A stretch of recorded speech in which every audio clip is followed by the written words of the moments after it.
ਅਸੀਂ ਬੜੇ ਸੂਲ ਪਿੱਟੇ ਤੇ ਸੌੜੇ ਲੋਕ ਹਾਂ। ਕੋਈ ਵੀ ਕੰਮ ਕੋਈ ਕਿਸੇ ਨੂੰ ਕਹਿ ਦੇ, ਸਾਨੂੰ ਮੌਤ ਪੈ ਜਾਂਦੀ ਹੈ। ਘਰ 'ਚ ਵੱਡਾ ਛੋਟੇ ਨੂੰ ਕਹਿ ਦੇ, ਮੁਲਾਜ਼ਮ ਨੂੰ ਕਹਿ ਦੇ ਜਾਂ ਦਫ਼ਤਰ ਕੁਲੀਗ ਕਿਸੇ ਨੂੰ ਕਹਿ ਦੇ, ਸਾਨੂੰ ਸਾਰਿਆਂ ਨੂੰ ਲੱਗਦਾ ਹੈ ਕਿ ਪੂਰੇ ਪਾਕਿਸਤਾਨ ਦਾ ਕੰਮ ਸਾਡੇ ਮੋਢਿਆਂ 'ਚ ਪਿਆ। ਮੈਂ ਤੁਹਾਨੂੰ ਸਾਰਿਆਂ ਨੂੰ ਕਹਿਣਾ ਸੀ, ਇੰਨੇ ਤੁਸੀਂ ਵਜ਼ੀਰ ਆਜ਼ਮ ਪਾਕਿਸਤਾਨ ਨਹੀਂ ਲੱਗੇ, ਬਲਕਿ ਉਹ ਵੀ ਰਹਿਣ ਦਿਓ। ਕੰਮ ਨਾ ਕਰਨ ਦਾ ਆਲਮ ਤਾਂ ਸਾਡਾ ਇਹ ਹੈ ਕਿ ਅਸੀਂ ਬਾਹਰ ਜਾਈਏ ਤੇ ਲਾਈਨ ਨਹੀਂ ਬਣਾ ਸਕਦੇ। ਬਣਾ ਲੈਂਦੇ ਹਾਂ, ਓਕੇ। ਕਦੇ ਕਿਸੇ ਸਟੋਰ ਦੇ ਪੈਸੇ ਵਾਲਾ ਕਾਊਂਟਰ ਵੇਖਿਆ ਜੀ? ਇੱਕ ਦੂਜੇ ਵਿੱਚ ਅਸੀਂ ਇੰਜ ਵੱਜੀ ਜਾਂਦੇ ਹਾਂ ਕਿ ਲੱਕ 'ਚ ਕੋਹਨੀ ਮਾਰੋ, ਗਿੱਟੇ ਤੇ ਟਰਾਲੀ ਮਾਰੋ। ਕੋਈ ਖਿਆਲ ਨਹੀਂ ਕਰਦਾ, ਫੁੱਟ ਦੂਰ ਖਲੋ ਜਾਓ, ਵਾਰੀ ਆਪਣੀ ਵਾਰੀ ਤੇ ਆਣੀ ਹੈ। ਮਗਰ ਨਹੀਂ, ਛੇਤੀਆਂ ਫੁਰਤੀਆਂ। ਤੇ ਫਿਰ ਦੱਸੋ, ਸੋਸ਼ਲ ਡਿਸਟੈਂਸਿੰਗ ਨੇ ਇਸ ਕੌਮ ਦਾ ਸੁਆਹ ਪੁੱਟ ਲੈਣਾ। ਅਸੀਂ ਤੇ ਉਹ ਲੋਕ ਹੈ ਕਿ ਗੱਡੀ ਸੜਕ ਤੇ ਕੱਢੀਏ ਤੇ ਮੋਟਰਵੇ ਵੀ ਚੌੜੀ ਪੈ ਜਾਂਦੀ ਹੈ। ਆਪਣੇ ਤੋਂ ਅੱਗੇ 4 ਗੱਡੀਆਂ ਨਜ਼ਰ ਆ ਜਾਣ ਤੇ ਸਾਨੂੰ ਕੁਛ ਹੋਣ ਲੱਗ ਜਾਂਦਾ ਹੈ। ਅਸੀਂ ਜਨਾਬ ਉੱਠ ਕੇ ਅਖੀਰ ਖੱਬੇ ਚੌਥੀ ਲਾਈਨ 'ਚ ਜਾ ਕੇ 4 ਗੱਡੀਆਂ ਦੇ ਉੱਤੋਂ ਸੱਜੇ ਮੋੜ ਕੱਟਣਾ, ਖੁਸ਼ ਹੋਣਾ। ਤੇ ਜੇ ਅੱਗੇ ਪੁਲਿਸ ਵਾਲਾ ਮਿਲ ਜਾਏ ਤੇ ਉਹ ਰੋਕ ਲਵੇ ਤੇ ਬਸ ਪੁਲਿਸ ਵਾਲੇ ਦੇ ਦੁਆਲੇ ਹੋ ਜਾਓ, ਜੇਬ 'ਚੋਂ ਮੋਬਾਈਲ ਕੱਢੋ, ਮੋਬਾਈਲ ਰਿਪੋਰਟਰ ਬਣ ਜਾਓ। ਅੱਧੀ ਗੱਲ ਦਿਖਾਓ, ਅੱਧੀ ਨਾ ਦਿਖਾਓ, ਪੁਲਿਸ ਵਾਲੇ ਨੂੰ ਕਹੋ ਹੁਣ ਤੇਰੀ ਵਰਦੀ ਲਵਾਉਣਾ। ਲੋਕਡਾਊਨ ਦੇ ਟਾਈਮ ਨੇ ਸਾਡੇ ਸੂਲ ਪਿੱਟੇ ਨੂੰ ਹੋਰ बढ़ा ਦਿੱਤਾ।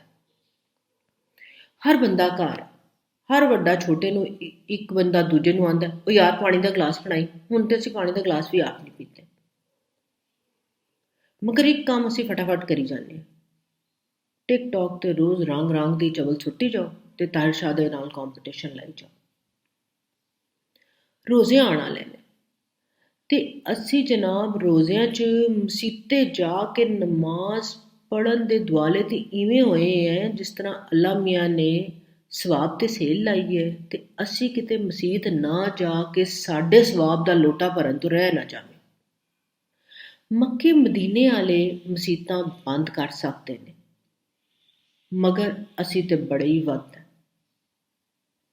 ਰੋਜ਼ਿਆਂ ਦਾ ਟਾਈਮ ਸ਼ੁਰੂ ਹੁੰਦਾ ਹੈ, ਫੇਸਬੁੱਕ ਤੋਂ ਲੈ ਕਰ ਵਟਸਐਪਾਂ ਤੱਕ ਅਸੀਂ ਸਾਰੇ ਮਸੀਤ ਦੇ ਲੋਟੇ ਬਣੇ ਇਵੇਂ ਫਿਰਦੇ ਰਹਿੰਦੇ ਹਾਂ ਤੇ ਲੋਕਾਂ ਦੇ ਸਿਰਾਂ 'ਤੇ ਪਾਉਣ ਦੀ ਕੋਸ਼ਿਸ਼ ਕਰਦੇ ਹਾਂ ਕਿ ਜਿਵੇਂ ਸਾਡੇ ਤੋਂ ਵੱਡਾ ਮੌਲਾਣਾ ਤਾਂ ਕੋਈ ਜੰਮਿਆ ਹੀ ਨਹੀਂ।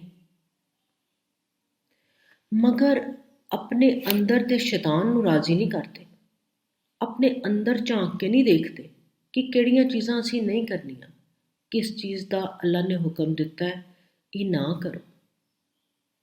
ਕਿਹੜਾ? ਮੈਂ ਵੀ ਤੁਹਾਨੂੰ ਲੱਗ ਰਿਹਾ ਕਿ ਬਾਜੀ ਸਪਾਰੇ ਵਾਲੀ ਲੱਗ ਰਹੀਆਂ ਤੁਹਾਨੂੰ? ਨਹੀਂ, ਛੋਟੀ ਜਿਹੀ ਗੱਲ ਦੱਸਣਾ ਚਾਹ ਰਹੀ ਸਾਂ। ਉਹ ਹੈ ਕਿ ਅੱਲਾ ਮੀਆਂ ਨੇ ਆਖਿਆ ਬੰਦੇ ਦੇ ਹਕੂਕ ਉਹਦੇ ਹਕੂਕ ਤੋਂ ਵੱਧ ਨੇ। ਉਹ ਆਪਣੇ ਹਕੂਕ ਮਾਫ ਕਰ ਸਕਦਾ, ਮਗਰ ਬੰਦੇ ਦੇ ਨਾਲ ਜ਼ਿਆਦਤੀ ਨੂੰ ਮਾਫ ਨਹੀਂ ਕਰ ਸਕਦਾ।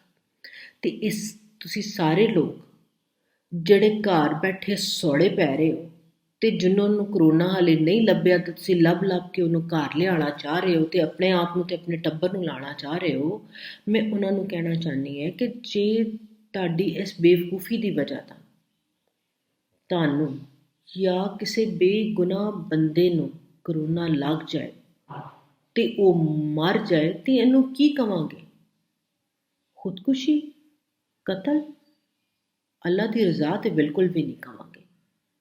ਕੁਰਾਨ ਖੋਲੋ, ਆਪ ਪੜ੍ਹੋ ਤੇ ਇਸ ਬਾਰੇ 'ਚ ਅੱਲਾ ਦਾ ਹੁਕਮ ਵੇਖੋ ਕੀ ਹੈ। ਖੁਦਕੁਸ਼ੀ ਔਰ ਕਤਲ ਦੋਵਾਂ ਦੀ ਮਾਫੀ ਨਹੀਂ, ਕਿਸੇ ਬੰਦੇ ਦੇ ਦਿਲ ਦੁਖਾਉਣ ਦੀ ਵੀ ਮਾਫੀ ਨਹੀਂ। ਖਿਆਲ ਕਰੋ ਤੇ ਅੰਦਰ ਦੇ ਸ਼ੈਤਾਨ ਨੂੰ ਮਾਰੋ। ਸ਼ੁਕਰੀਆ।